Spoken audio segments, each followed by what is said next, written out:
fudbalu, nego i o atletici. A naš gost ovoga jutra je Muhamed Fisović, trener Atletskog kluba Sarajevo. Dobro jutro, Muhamed, i dobro nam došao. Dobro jutro, bolje vas našao. Evo, mi se zaista, tako ću reći, dugi niz godina družimo i pratimo sve uspjehe i rezultate Atletskog kluba Sarajevo, a tako će biti i ovoga jutra. Naime, kantonalno takmičenje u Zetri je održano prošle sedmice. Kakvi su rezultati? Šta se dešavalo? Baš tako, znači subotu je bilo održano kantonalno prvenstvo Bosne i Hercegovine. To je, recimo, početno takmičenje za otvorenje, hajmo reći, sezone, gdje naravno poslije toga ide državno, što je sad ako bude u subotu nedelju. Prije svega ću kazati za to kantonalno takmičenje da je bilo više od 150 takmičara, održavalo se u Zetri. Iz 4 kluba iz kantona Sarajevo, znači naš atletski klub Sarajevo je bio najbrojniji i zauzeo najviše, znači prvi, drugi, treći mjesta, i gdje smo, hajmo reći, brušili tu neku formu za ostala sad takmičenja koji nam slijede. Tu su imali uzrasti, znači ovi mlađi, tako da smo uspjeli da vidimo gdje smo, šta smo u stvari radili do sad, kako smo s formom, i tako da sam ja iskreno prezadovoljan rezultatima. Čak sam iznenađen jer je tu, naravno, održaje se ledena ploha gdje ima klizanje i hladno vrijeme, a to je veliko, znači utječe puno na atletičara, pogotovo za sprintere, jer je bilo takmičenje na 50 i 60 metara, ali opet je bilo dobri ističani rezultata. Ja spomenuti Marina Kraljević koji je ističao 60 metara, to je mlađi junior 60 metara ističao za 7.44, baš smo se zadivili i to je dobar rezultat. Svaka čast, ja imam priliku i čestitam. Evo, koliko je teško u ovim zimskim uslovima uopće trenirati za atletičare? Pa vrlo je teško, vidite, ali imamo, recimo, Atletski klub Sarajevo ima teretanu gdje stvarno uspjeva da obavlja treninge u teretanima, eto ta Zetra, ima balon gdje se održavaju, znači, fudbalske utakmice i termini navečer, rekreacija, i tako da stvarno imaju uslovi stekni za sva treniranje, dok sam ja na području općine Hadžići malo većim problemima, ali snašli smo se, ipak treniramo, uglavnom nismo vani, treniramo i pripremamo se za takmičenje koje nam slijedi. Također, takmičari Atletskog kluba Sarajevo su bili u Bratislavi. Da, baš tako, oni su otputovali prvu noć, otišli ranije, znači bili su smješteni u Sloveniji, u Mariboru, gdje su predspavali, u jutarnjim satima se uputili u Slovačku, u Bratislavu na jedno, pa ajmo reći, možda i najveće takmičenje do sada što smo mi prošli, to je Olimpijske nade mladi, gdje je bilo 6 država. Ja bih istakao, jer svako takmičenje bude, kaže, ima Srbija, Hrvatska, međutim ovdje nije bilo stvarno njih, tako da je stvarno bilo puno takmičara, puno, ajmo reći, šampiona, olimpijada, mladi, i tako da mi smo imali 6 znači, takmičara, raspodi jedan trener, Čerimagi Čelmir, koji je bio zadužen. Ja sam ostao tu u Sarajevu zbog kantonalnog takmičenja i brojnost djece.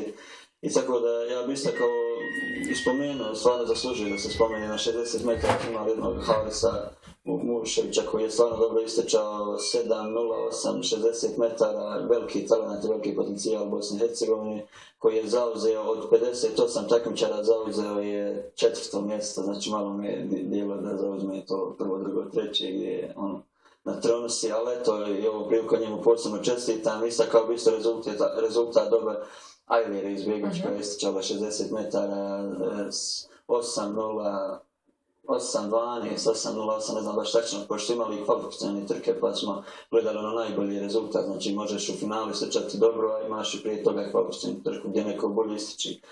I tako da, onda bih rekao istakao Elbina Boju koji je isto ističao 60 metara, 7.45, s tim da je imao poslije toga i prijavu na 800 metara gdje je ističao 12 i 16, zauzeo 16. mjesto. Moja sestra Ida Fisović isto tako je nastupila na 800 metara, zauzela je 16. mjesta. I Enisa Smajlović je skakala na skoku da i zauzela je 15. mjesto, i Veda Drahman isto tako nastupila na skoku dalji 60 metara i zauzeo je isto 15, to jest glavno 20 mjesto. Odlični su tu uspjesi i svakako će biti još bolji i bolji tokom narednih godina. Pošto je ovo bilo godište, znači 9-6, 9-7, 9-9, a naši su 9-9, tako da su ovi stvarno stari od njih po 2-3 godine i to obavezno treba da se istakne, jer naravno da ja trčim sa svojim godištima, normalno da ću koliko toliko biti bliže njima nego da trčim s nekim starijima, tako da, a i tu su sve stvarno ljudi koji su po neki 10-15 već godina u atletici i ovo je stvarno ogroman uspjeh, jer u svakoj disciplini je bilo više od 58 do 60 takmičara i mislim da je to jedan veliki rezultat za cjelokupnu državu i atletski klub Sarajevo. Sve su to naši budući olimpijci, Da, baš tako. Moraš nam sljedeći put i da ih dovedeš pa da govorimo malo i o njihovim utiscima. Može, nije sporno, samo je problem sada trenutno, danas nismo mogli, zato što smo trenutno na ljekarskom pregledu tu u Sarajevu, svi znači obavljaju ljekarske preglede, počinjem sezona, normalno da vidimo gdje smo, šta smo sa zdravljem, ako Bog da bit će sve pozitivno, s tim da evo uskoro u subot nedjelju nas čeka, subota nam je Zenica državno prvenstvo, to je trkačko, a nedelja nam je na Kamberović polju u Zenici isto tako prvenstvo Bosne i Hercegovine s skakačkim disciplinama. Dakle, to je nešto što je planirano za neki naredni period. Da, po završetku toga do 20. putujemo za prvenstvo Srbije u Novom Sadu gdje smo već pozvani i već radimo na tome da nešto više da se pokažemo tamo u najboljim svijetu, da vidi da ovo sve što radimo da ispliva na najbolji način. Odlično, poželjit ćemo sreću našim atletičarima, a Muhamed, evo, ti sam što si trener u svom matičnom klubu, također si kondicioni trener u drugim klubovima, o čemu se radi? Pa lako,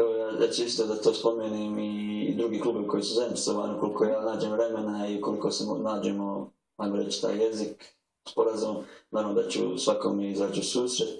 Ja trenutno radim sa rukometnim klubom iz Hadžića, prvi tim djevojke, znači prva liga, gdje imaju stvarno velike ambicije, dobili su svu, znači, mislim, Hadžić ja nisam trenutno puno upućen, ali sam čuo da stvarno su bili u rukomet broj 1 i tako da imaju stvarno, opština im izaše isto s njima baš dali im je punu podršku da podignu taj rukomet na pravi nivo, da budu u Premier Ligi Bosne i Hercegovine, što se nadam uz moju pomoć, kondicije, rada, ima puno posla da se radi, ima tu djevojaka i vidi se da ima kvaliteta, sad je samo pojenta da se počne raditi s njima, da stvarno počinju od nule i tako da sam tu angažovan kao kondicioni trener i u fudbalskom klubu Igman se i sam isto tako pomalo radimo po neke časove, termine, koliko mogu da usklade sam. Dakle, primijetili su i drugi klubovi kvalitet atletskog kluba Sarajevo. Da, baš tako. Muhamede, hvala ti puno što si izdvojio vrijeme, što si bio gost u našem jutarnjem programu. Želim ti puno sreće u narednom periodu i svim tvojim takmičarima da nam se vrati sa što više medalje i da se opet ovako družimo u jutarnjem programu, da nas je nešto više, je li tako? Baš tako, uvijek nas bude više, ali ja sam trenutno došao sam. Ako Bog da sve bude to najbolje, vama hvala na saradnji i nadamo se dalje nešto. Hvala tebi Muhamede, uvijek smo tu, pa ćemo se družiti, a evo poštovani gledalci, dok se pozdravimo sa Muhamedom, napravit ćemo kratku pauzu.